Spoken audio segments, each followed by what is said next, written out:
Vassar. He's been able to do exactly what CP just did a moment ago, which was get out of a big-time jam, as Vanguard has been threatening, but nothing going for them early. They've had a couple of walks. They've had one hit as well. They've stolen a couple bases to really put him in scoring position, but nothing doing as Jackson Davis returns us to the top of the order. He drew one of those walks as well to lead us off. Knees as Davis goes to 3-1. Did they win yesterday? Vanguard softball? Yes. Yeah, they won game one. Bree Williams got some run support, and then Vanguard softball was no hit in game two. Slide card takes very low. Bringing the heat right now, though. Yeah. A nice pop of the glove. Yeah, really good heat. Just 89. Yeah. Sure what part of the zone that hit, though. 1-1. Slide cart. Leaves that one alone. On the changeup, slowing it all the way down to 78. Ooh. As Slikar pulls this one to the left side. Jackson Davis is going to get the green light here. RBI single for Josh Slikar. That felt due for Slikar, and a great job. A smoked ball. Lays down the bunch. They're going to go to 3. He's safe. Oh! It was a 4, so slightly different scenario, but I'm sure that's still lingering in the back of his head was the play from Slikar to Paymart. And Peg just kind of walked out, wanted to get a quick conversation. Green is animated out there in the dugout. It's going to be really hard for Madole to really punch anything over through that 5-6 hole. He had to really crowd the plate if he wants to get that going. This is a Vanguard team that crowds the plate a lot. As you were talking about, Vanguard has been hit the most by any team in the conference. 63 times. Madole pulls this one down the left field line. It is fair. Sidecar's coming all the way around. Gallegos will follow suit. No, he got the stop sign. Now he's stuck in a pickle. Here we go. Madole's over at second. Gallegos is dancing between third and home. And the throw back is going to be in time for the out. Madole's back at 2. But as it stands, it's 1 RBI, 2-0 ball game. Base running snafu yet again for Vanguard. Yeah, just that's what happens when you have to throw on the late breaks. Yeah, man, I assume he's not going to swing here. Doesn't. Oof. A 1. Yeah, oof is right. Not looking to get the break right there. As the breaking ball touched the outer half and now has one come on the inside. So good sequencing there for Ryan Stone. Yeah, and probably a fastball out of the part of the plate. But, I mean, Stone way ahead. Still been a long inning, so this fastball's coming. Angel Perez got to be ready to hit it. Oh, no, slider. Breaks it off. 1-2. Grunt's on the slider. That's So he's trying to empty the tank right now. He had a 3-1 record last year for Jessup, 4.76 ERA. Struck out 19 across his 13 appearances a season ago. And has another off-speed full Angel Perez. But the Lions bring 2 across in the bottom of the third. We'll go to the top of the fourth, where hopefully CP can continue to wheel and deal.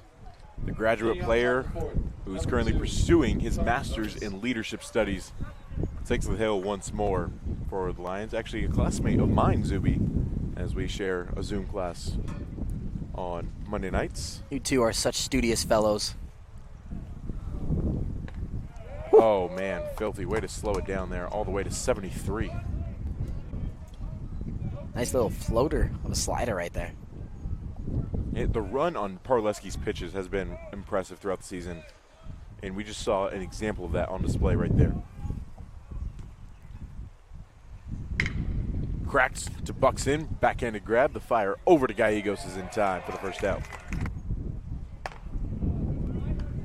When he's missed, it's been outside as he just gave himself, it looked like a reminder to finish forward and not to the side if I'm reading his hand gestures correctly.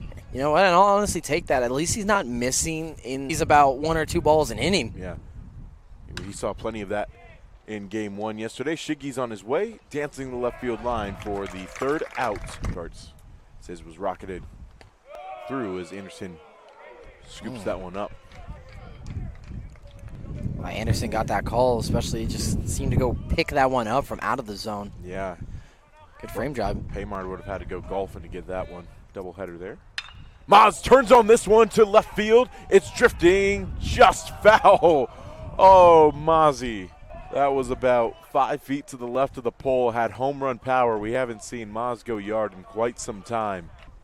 Had 1 home run last year on February 16th against Menlo, which, I mean, who wasn't hitting home runs at Menlo last year? Well, that's his only one as a Lion. Thought we were going to have number 2 in the first one at home for him. 0-2. Setting up outside. He did get him to chase. What a grab by Parleski. A web gem from your starting pitcher. Oh, my goodness. The no-look backhanded grab and toss to Gallegos puts the first out on the board. CP, look what he can do. Popped up. Maz retreats, now dances to his left, our right. And he's got it for the second out. And a good battle by Parleski to win that one. Just understanding he's got to come back in the zone for some of these hitters. And hold on a second, as Parleski's having some words with Levine. And now they're going to ask the coaches. No, they're going to issue warnings right now. Parleski saying, I did nothing. He came to me. The umpire's now yelling at Parleski to stop talking. But warnings have officially been issued to both sides, and we were wondering when this series was going to get testy like it did up in Rockland last year, and it just started right now. Well, Angel Perez with a pump fake as if a nonverbal cue to the umpire. He was not satisfied with that non-strike call. Yeah, and Rodriguez is pretty close to the plate. Thought he was still going to get that call. Parleski trying to come in the back door. Enough here to retire Rodriguez. Can he do it? The 3-2 from Parleski. After these messages, apparently. Another ball fouled back. Again, Parleski just operates at his own pace, and I commend him for that because he's rarely bothered by anything, slows the game to a crawl. And now he's ahead 0-2. Man, and the pace that Parleski goes, I think we have enough time to get some commercials in. maybe that's why we need him here. Get those commercials, get those ads rolling. Yeah. Vanguard has one man who's starting to stir down the right field line. Oh, please let it be Dylan. Looks like Dylan. He's just twiddling his thumbs, though. Green is livid in the dugout right now. But he has to stay in there and call the next pitch. Ready to go and shake his pitcher's hand, but still got one more pitch to work with. Well, now Dylan's moving. He's starting to stretch. 2-2. Yes, he did! Got him to go down looking.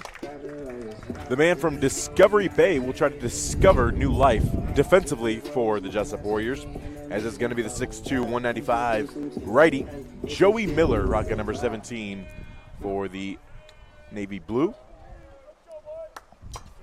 First matchup for him will be against Fred Buxton.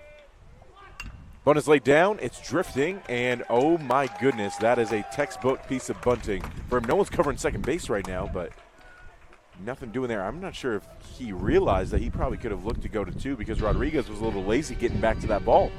Yeah, but I mean, let's take the single, especially with the leadoff bunt, but beautiful, just written in the stars, just what you expect to see. We're going to have to send our video clip to every single high school baseball coach. Vanguard has been pretty technical with some of their elements so far today. Slycart turns out of the way, and it's a extended strike. Hey, JJ, could you tell me where Discovery Bay is? I don't know where that is. Discovery Bay, I believe, is NorCal. Oh, okay. Because I think it's part of that Bay Area system as Buxton gets back safely the stolen base leader for Vanguard. Like near Berkeley area? You know what, let's go ahead and look it up. Yeah, Discovery Bay, why not?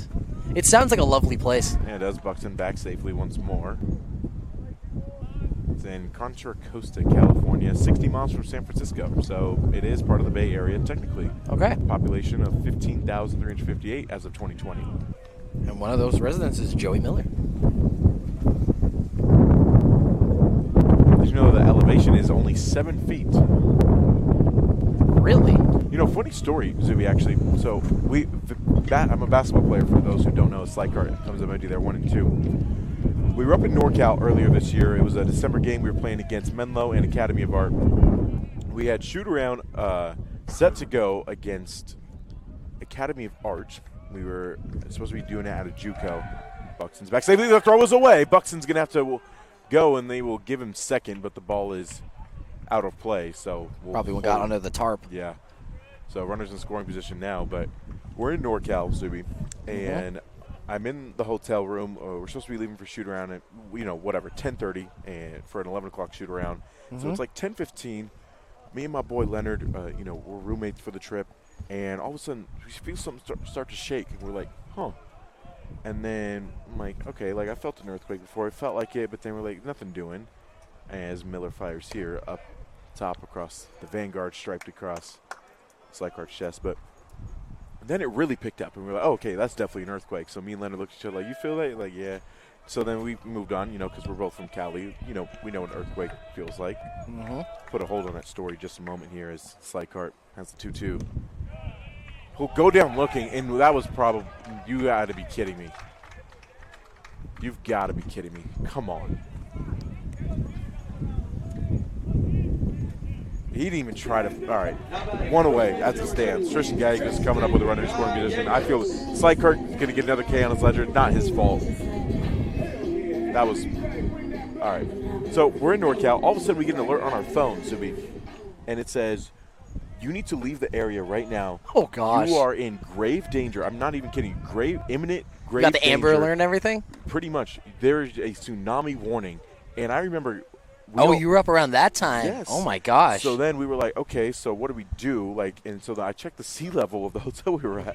We were below sea level. And I was like, okay, so even if we don't get hit by the tsunami, what I'm hearing is we're going to flood. And I'm like, okay, so how tall is the hotel, right? And I'm like, okay, hotels, 5, 6 stories. If we get to the top floor, each floor is 10 feet tall. Was it 60 feet? Was it still under sea level, or was it even with sea level? Oh, we were a few more feet above sea level, but I was like, and here's the crazy part. Nobody was panicking. And I was like, did everyone else get this? Like, yeah. And I'm like, so are we just all like good with this? Like, we're yeah. okay. They're like, yeah, we're going to go to shoot around. I'm like, what do you mean we're going to go to shoot around? Like, you didn't get the alert? Like, it says you're in danger. You need to leave now. And so they're like, no, we'll be fine. I'm like, you don't know. Like, this is the National Weather Service. He said it happens. As this bitch is in the zone for 3-1 against Gallegos. But I was just like, what? Like, how is no one panicking about this right now? And then they were like, even if the water runs in a little bit, we'll be fine. And I'm like, no, you don't play with water. Like. There's a reason that there was a flood. For God, the reason he told Noah to build a boat. As Gallegos set sail into the outfield there, giving one more run to Vanguard. Fred Buxton is in safe. The throw is away. Gallegos will move up to 2. 3-0. Lions lead. But yeah, just to put a bow on the story, I mean, that was my trip to NorCal. That was your experience? That was my experience. I had terrible road trips. Hawaii sick, NorCal tsunami alert. And so they were saying, oh, yeah, if there's water, I'm like, you are assuming that everyone on this team can swim. Because I know some of my teammates. Some of us can't swim. So if there's a flood, we might actually be in trouble. We might lose a couple players, not just for the game, but for the season. The only experience that I have going up, at least Todd Gurley's shirt, and that didn't help my case either. Mado pokes that one through the right side. Stop sign is put on for Gallegos. Runners on the corners and the one out. Mado continues to impress us so far. Mado is on the move as it's a pump fake there. Mado swipes a bag for himself. 2-2 is the count. As they'll go ahead and get. Who are they choosing? Oh my goodness gracious! A double play to end the inning. That is not how you call it. Got some issues here. We did have one run come across, though. Thankfully for the Lions, it's 3-0 going to the top of the 6th. But controversy here in Costa Mesa.